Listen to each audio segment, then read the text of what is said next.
Hey, it's Jude from Movie Entertainment. Here's a little sneak peek behind the scenes at my photo shoot with Jessica Holmes, asking her the 10 questions. All right, Jessica. If you were a character from any novel or short story, who would you be and why?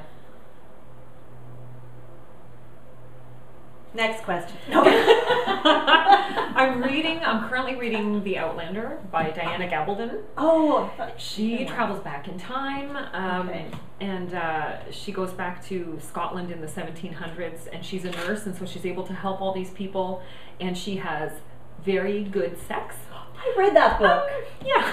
Well, see, I read that book, and then I quickly read the next 4 books in the series. So I'm feeling her right now. I'm feeling her vibe. You've got me. I love the raping and pillaging mostly. No, come on. I recommend it. Okay, I read that book. That was huge in the lesbian community in the 90s. God, really? My sister is gay. And she gave me this book. She said all her friends were reading it. And I was like, oh my God, this is like soft porn. This is like... Which is why it's even stranger that it was given to me by my mother-in-law. Because every time there'd be a sex scene, I'm like, no, I'm picturing my mother-in-law masturbating. Come on, this is not... Yeah. But the sex, it's good old-fashioned, you know... woman storming off, man throwing her down, and she was bad, and he spanks her, and then he actually crazy. Was like, I'm gonna have to whip you now, and she's like, all right, and then I'm like, let me guess, they're gonna do it after this, and they did. So yeah. That's a one-hand hold in the book. Yeah. See yourself as the nurse. What's her name in the book? Claire. Claire Beauchamp. You see yourself as sexy Claire Beauchamp. Well, this is the thing. For that era, she does really well because she has the nice giant bum. She does, and so I feel like, yeah, you know what? I've had a couple kids. I can do well in the 17th century with like 18th century with a bit of. They like a girl with a bit of hips.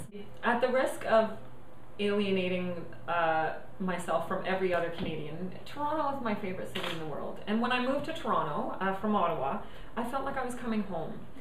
And I'll just say I've always been a bit of a weirdo and a marching to the beat of my own drum. And I just feel like Toronto is a city full of people like that. All of who came here and are able to find success here in different fields based on qualities that maybe in a slightly more homogenized city wouldn't be so accepted.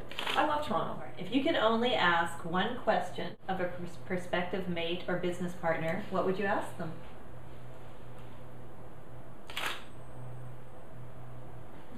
Like that's tough. Come on. I would ask them that question.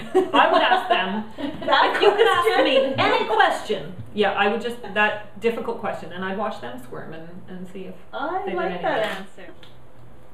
I'm actually going to go out on a limb here and say that being a writer makes me feel like I'm kind of smart. I don't come across too smart in interviews. I don't come across that smart in person. But when I sit down at a computer, I feel like I'm smart. So you know what? Damn it, I would be better looking. I'd get an inch taken off the nose and then added to the chin so that I have a normal profile.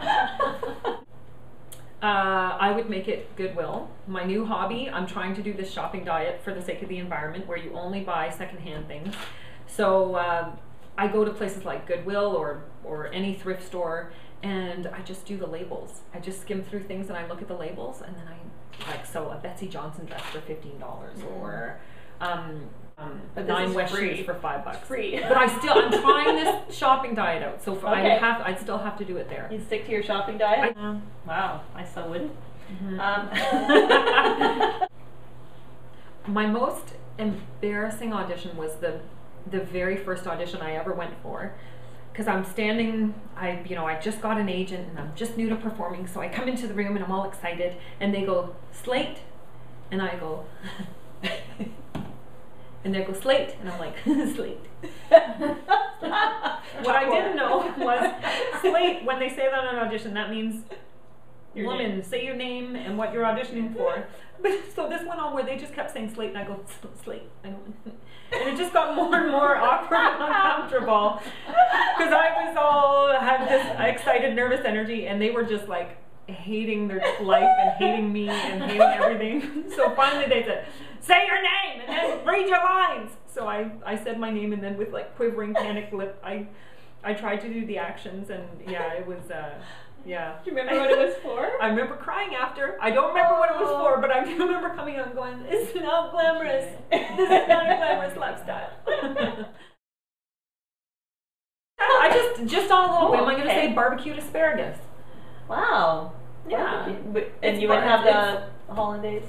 No, just straight up? Yeah, I'm trying to eat more veggies lately, and that's my little favorite food of the moment. And you would know what your pea would smell like, which is great. Apparently only half of people have that enzyme, Judy.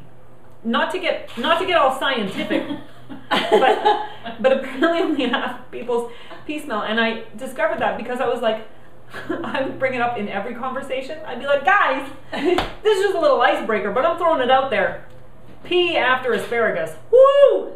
And then I realized nobody, first of all, I realized normal people don't talk about that as an icebreaker with strangers. And then also, some people don't know what you know what, Judy, scratch the question. I like that question. Okay, I'm sorry, I brought up the pea, but you did say asparagus. If you did say asparagus, I'm going to say pea. I could ask you the man version. Could be kind of funny. Okay, I will. Which David do you most identify with? Sedaris, From, Lynch, Foley, or Suzuki? You know, Dave Foley's my man. I have to say I love him. Dave Suzuki, I think, is a ton of fun. I had a conversation with him during the course of which I realized he isn't as into pop culture as I am, maybe. Because I'm sort of like, you know, in Style, they say blah, blah, blah. And, you know, in Us Weekly, they have a thing there where they're talking about, like, how stars are going green and stuff. And, yeah. I'm going to say... I recently quoted Helen Keller in my book. It's the very last quotation in my book, and it says something like, "It's sometimes you're so busy thinking about how one door has been closed that you don't notice all the other open doors around you," or something. It was something very beautiful like that. Please find the actual quote.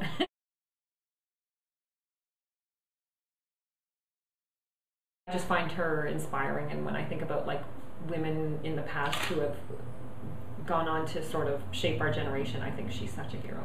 What's your favorite TV show?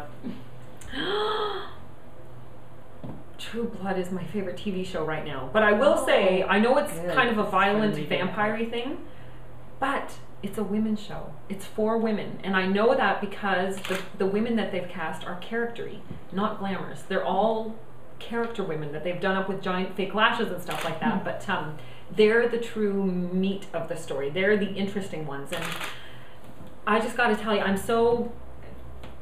it's my pet peeve to watch TV shows that have like 80 men and then 2 women's roles in them, and it's both 2 glamorous women or whatever. So I think I'm appreciating that show on the hot, sexy vampire level, and on the putting women in the front of an action series. It'd be called Weirdo the Musical, I guess. Weird. Yeah. Weirdette the Musical. Okay, have you ever lied about liking a movie to get laid? I'm not clever enough to do that. I'm not clever. I just go, do you like this? Is that pretty? Do you like it? Do you want it? Okay, let's do it. So no, I think I'm just an old-fashioned gal who shows her hooch to get lucky.